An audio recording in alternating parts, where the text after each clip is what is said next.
My guest today is Arianna Huffington, a familiar voice from left, right, and center, and she's with me here today to talk about her new book on becoming fearless in love, work, and life.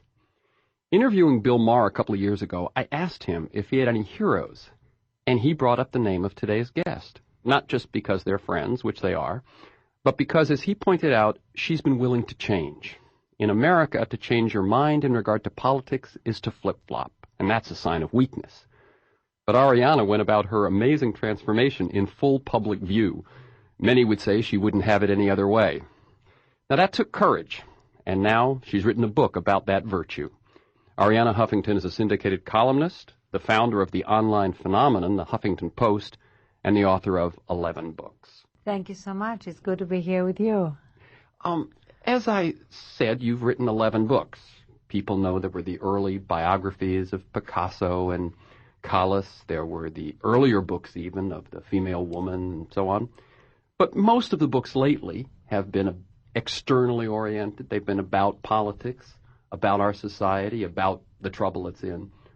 What led you to write this book on becoming fearless? Two things that converged. One was that my daughters became teenagers. They are now 15 and 17. And I saw a lot of the fears that I had struggled with emerge in their lives. So my bold, fearless little girls suddenly started being consumed by questions like, am I pretty enough? Am I smart enough? Will people like me? What am I going to do when I grow up? And I wanted to help provide a kind of a roadmap, some shortcuts to fearlessness, by which, incidentally, I don't mean the absence of fear. I mean the mastery of fear, because fear is part of our DNA. It's part of our lives. What I'm talking about when I talk about fearlessness is doing what we want to do, saying what we want to say, even while we are afraid. And in the process, it's like a muscle that the more we exercise it, the stronger it gets. So you don't promise that people can read this book, do what it says, and become fearless, never to face fear. Exactly. Now, what I do promise that they can actually see how to use that muscle. And the more they use that muscle, I absolutely promise that the easier it gets, because that's happened in my life, and it's happened in the lives of many of the other women in the book. So one factor was my daughters, and the other factor that prompted me to write that book was what was happening in the country. The fact that I kept writing how fear was driving so many of our policies, both on the part of the administration that used fear-mongering to get people basically to lose their sense of perspective about what was happening in Iraq or in this country. And also fear was what made so many democratic leaders not stand up to what they knew was right, and not stand up because they were afraid that they were going to be caricatured in the next election as being not patriotic enough, or cutting and running, or all those stereotypical expressions. Well, to some extent, they would have been criticized for being afraid, when in fact they would have been it brave. was the fear of that. Exactly. So it was this kind of convergence that made me realize that candidates, including candidates on our side of the aisle, can say all the right things, but the question is, how do they act when times get tough, when a lot is at stake? And very often, if they don't have a personal foundation of fearlessness, they're going to act out of fear. So I became really interested in that, which I've always been interested in our own personal journey. I mean, mine happens to be a very spiritual journey, but I have friends who are fearless, who are atheists, so it doesn't have to be. But that journey of getting to know ourselves, becoming more conscious of our own flaws, of our own character, has always been a huge preoccupation of mine. So here it's emerging in this book in a new way, which is, for me, bringing together everything I've learned from my life. This is definitely the most personal book I have ever written, but also the stories of other women, some of whom are close friends, some of whom I admire, all of whom I know in some form or another. They have been part of my life in some form or another. So it becomes like a collective work. Mm-hmm. One of the things, when I asked you, you said, okay, very close to home, my kids, on a very big external scale, the national culture, the national predicament. And then you said, Democratic candidates and so on. Yet the book is addressed toward women. Yes. Why? It's addressed towards women partly because my daughters are girls. I'm a woman. And partly because there are 3 areas in which we women are more prone to fear than you guys. Now, of course, I've had a lot of men who've read the book, and it speaks to them. Well, yes, my follow-up question would be, but don't men need it just as much, absolutely. even if it looks different? Yeah, yes. But I felt that targeting it to women had its own value because there were all these sort of women's voices there, all women's voices, and there's something very empowering about having those voices speak to us about fearlessness and their own journey from fear to fearlessness. So the reason why there are these 3 areas that we women are more prone to fear is partly just historical and partly cultural. One area is our bodies. We are much more afraid of our body image, of what we look like. 10 million women went under the knife last year for plastic surgery, and we live in Los Angeles, and we see what that means. And also, as I write in the book, my youngest daughter went through the early stages of anorexia, and she actually wanted me to write about it in the book because she wanted to help other young women. But to see, the cultural stereotypes that women internalize about thinness, about what beauty is, made me want to sort of provide an alternative, which is also much more of a European way of looking at our bodies. Where, in French, there is even a sentence, jolie laide, which literally means kind of beautiful, ugly, kind of oddly. An odd beauty. Yes, an odd beauty. But it really means accepting your uniqueness rather than wanting to look like an identikit, glamorized version of beauty, which sometimes you feel you have to use plastic surgery to attain. I will tell you, I had my sister's children visit out here, she and her kids, and that was something they noticed, the expensive cars. They're from Atlanta. They noticed the expensive cars, and they noticed the plastic surgery. Yes. They would say, look at that woman over there. Look at the woman at that table. It was amazing. Yeah, because if you come from the middle of the country, you notice it much more. The other 2 areas that women are more prone to fear are speaking out. There are, again, all these cultural stereotypes about women who are assertive, who speak out, being shrill, bossy, bitchy. Marlo Thomas said it best when she said, if you're a man, to be called ruthless, you have to be Joe McCarthy. If you're a woman, you just have to put somebody on hold. And the final area is the area of the inner critic.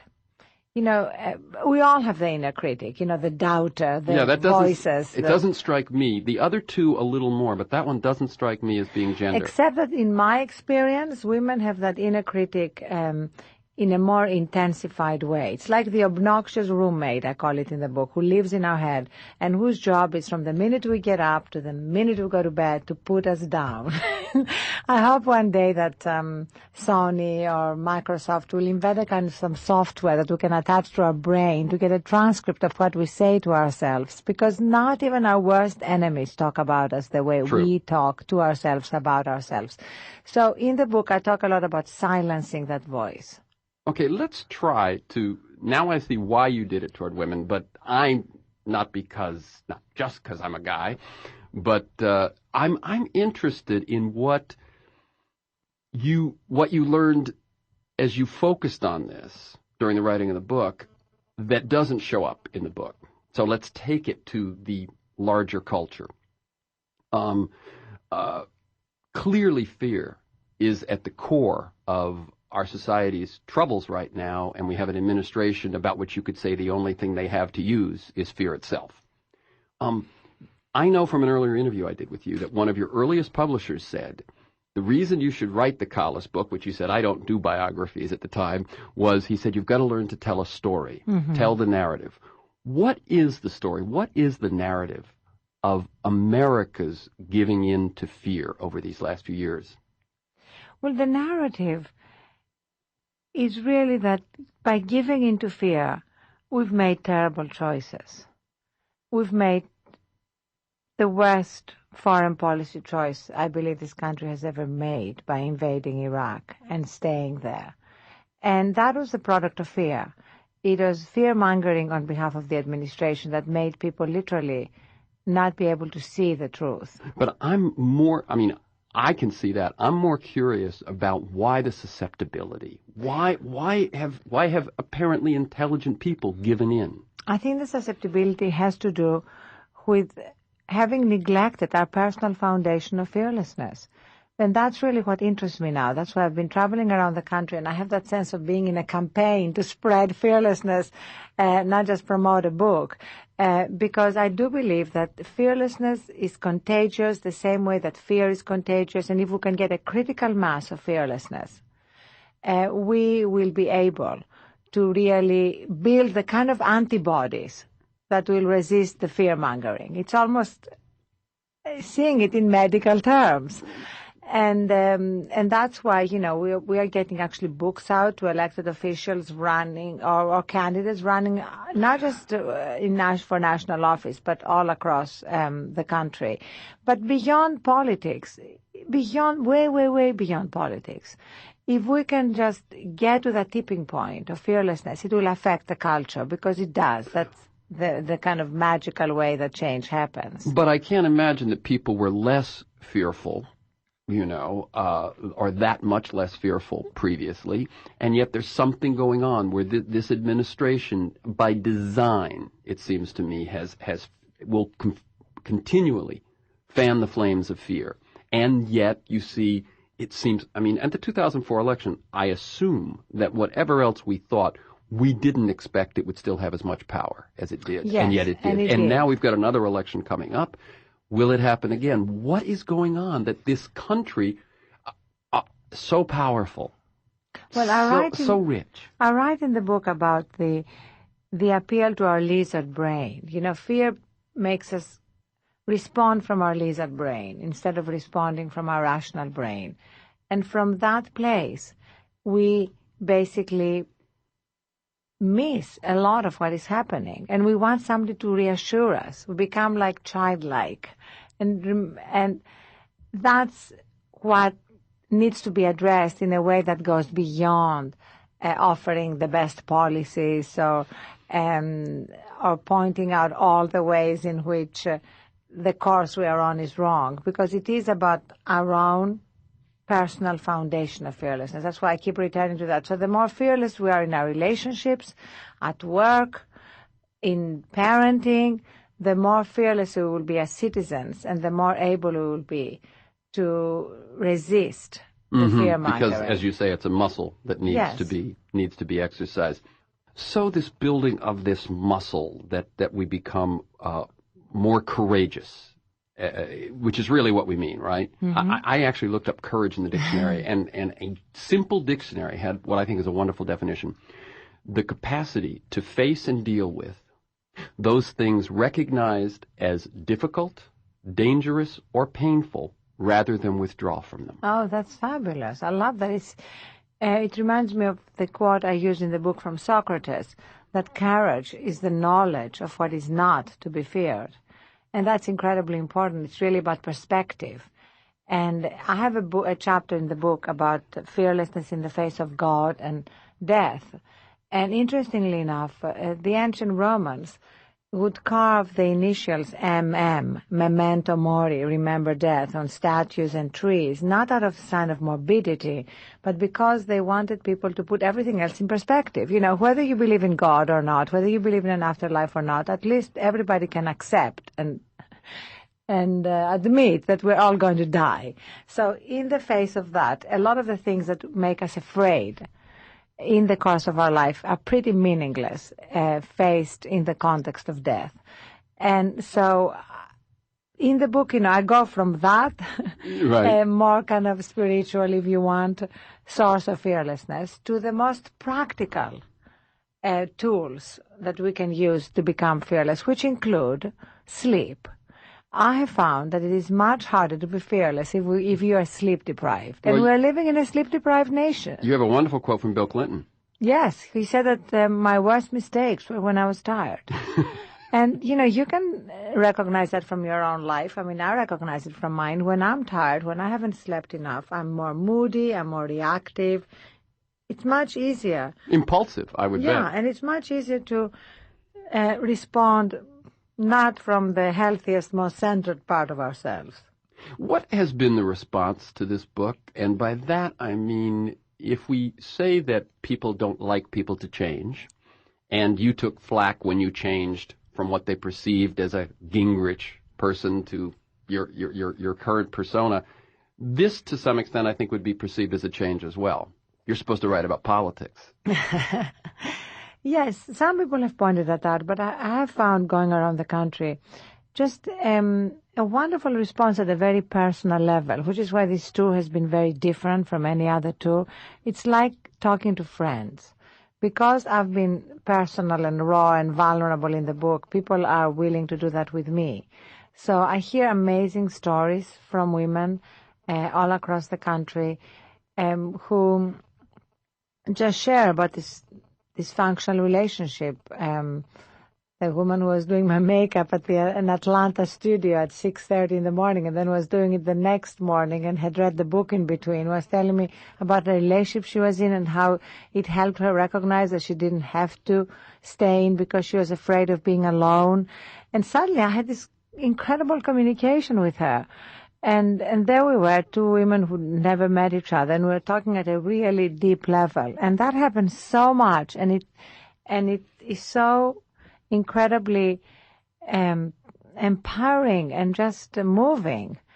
Whereas normally, if you were on tour, people would assume all you were interested in was politics, right? Yes, exactly. And so you talk at a different level, and also people would not open to you until you open to them. And so that's what happens here. Speaking of that, you have a chapter about being fearless in love.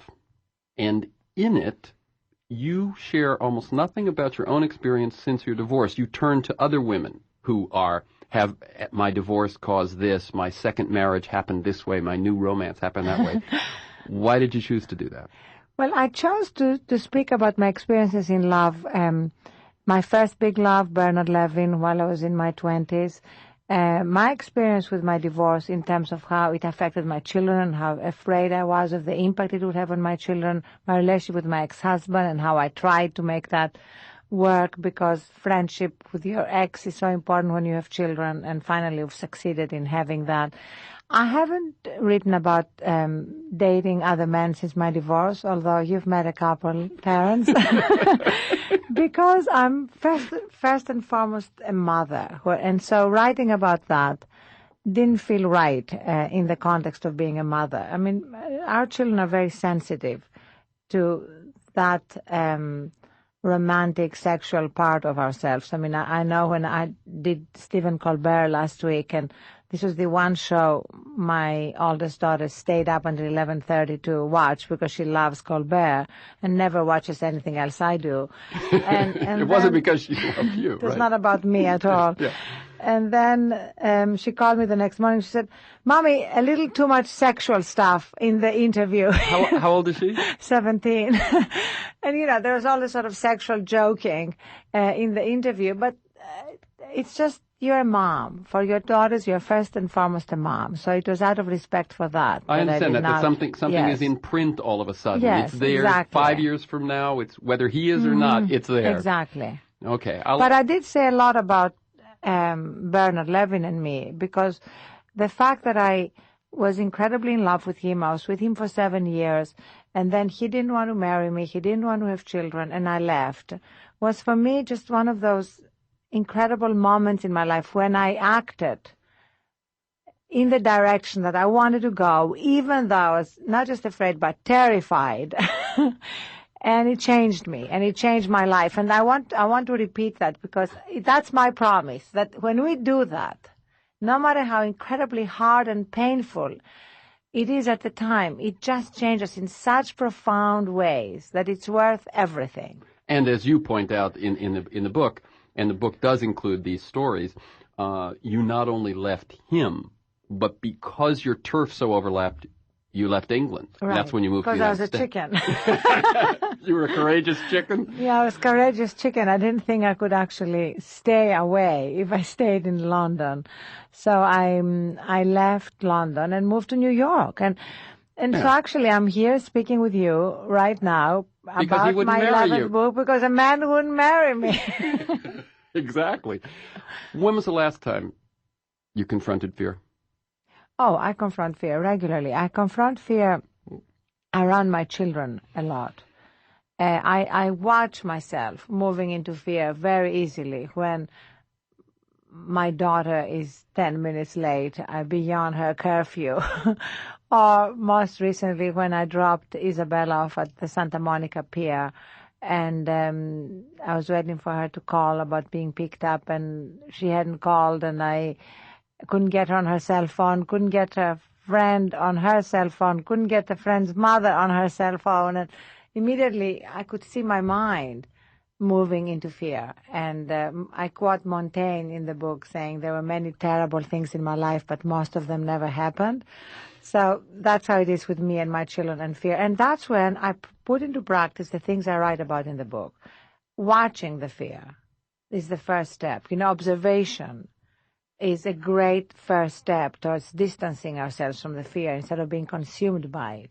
Breathing, some very, very practical things, a sense of humor. All those things help me when I'm confronted with fear.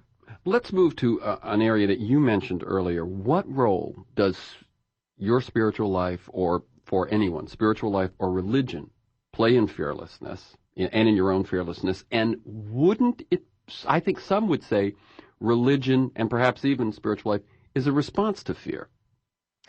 Well, I don't see it that way because I feel that every major religion has this at its core, the recognition that there is something more to our lives beyond this material existence, beyond our jobs, beyond our families. And that sense of perspective, that recognition that there is something else, and yet, that's some transcendence. Allow me, if you will, to be the devil's advocate in this religious conversation and say that if, and you do talk about this, but if there is not, isn't the belief that there is a response to the fear that there isn't? Well, as a believer, in fact, as Carl Jung said when he was asked that question, the psychologist on television once, do you believe in God? He said, I don't believe, I know. So for me, it's not a matter of belief. I really have that deep sense, which is beyond logic. But, I have great friends who are atheists. I mean, one of them is somebody we know in common, Robert Greenwald, and he and I joke because he is a truly fearless man who takes on anything, and we joke about it. So I'm not saying for a second that you need to be spiritual that it's to be essential. fearless. No, I'm just saying that for me, it's an incredibly important element of my fearlessness foundation. But let me just tell people, Robert Greenwald is someone who, like yourself, has made a big change. He was a Movie of the Week producer, quite successful, some features, and now he directs and produces documentaries about tough social issues. His current one is Iraq for Sale. Right. Exactly. And you're saying he comes to this work to heal the world from a place of atheism. Yeah. And so I'm saying that because there are many, many ways from which we start to build that foundation of fearlessness. And we need to sort of honor the way that each individual chooses, because that's really the key. I mean, in a way, fearlessness is about honoring who we are and being true to ourselves. And it's starting with our age. I'm 56 years old. I think it's very important for women to say how old they are, because the minute they begin to hide how old they are, there's this sort of sense that somehow there's something wrong with how old we are. I will tell listeners that when I interviewed you in 2003... I was not 56. No, but I re-listened to that interview today, and you said, I'm 52 years old, and it struck me then. I said, not everyone does that. And here, it looks like you do it in every interview. Well, I do it actually now. I do it around this book, because I have an entire chapter called Fearlessness in Aging. And I think it's so important to embrace our aging. I mean, I believe in maintenance, don't get me wrong, I believe in taking care of myself, in working out, in eating well, in all these things. But there is no way to avoid aging. And if we embrace it, we also embrace its wisdom. So this will probably be the last question. You've mentioned aging. You've mentioned being a mother. What role does your mother play in you and in this book? Well, my mother, to whom the book is dedicated, as well as my daughters, is very much the spirit that moves through the book, because she was a fearless woman. You've met her, and you know how fearless she was in every way. I write in the book about her standing up to the Nazis during the Second World War, when they were hiding two Jewish girls in the mountains of Greece and were surrounded by German soldiers, and she walked up to them and said, "We have no Jews here, put your guns down." And they did, because she spoke with such authority and fearlessness, which was my mother. From that to standing up to my father, who was an incredible philanderer, and told her not to interfere in his private life. And my mother left with two little girls and no money, and we lived in a one-room apartment, and she knew that we would get through it, but she had to be true to herself. And so she was an amazing role model, and I was very blessed that she lived with me, and that she was this incredible grandmother to my two daughters, right until she died in 2000. And she always gave me that sense of unconditional living and that sense of humor about everything. She used to say, angels fly because they take themselves lightly. It's interesting that you just got to that, but we hadn't mentioned humor at all. I think it's something which is a huge part of fearlessness, yes, because humor is just a way to put things in perspective, because you can laugh at things. And in the same way, not staying with things that you are no longer passionate or even interested in. I have a saying in the book that I call, you can complete a project by dropping it. And when I was 40, I made a list of things that I wanted to drop because I wasn't good at it, I wasn't interested enough in it. And we can all do that and leave more room for what is new and interesting to us. Okay. And I want to mention, by the way, that there is a fearlessness section yes, at in the Huffington Post called, you can go to it directly, fearlessvoices.com, or through the Huffington Post by clicking on Becoming Fearless. Okay, Arianna, thank you for flying in from Las Vegas just to do this interview. Arianna Huffington's new book is On Becoming Fearless in Love, Work, and Life, and the Huffington Post is where you find her and her collection of wonderfully opinionated bloggers. You can hear her also on KCRW's Left, Right, and Center almost every week, except for during these book tours.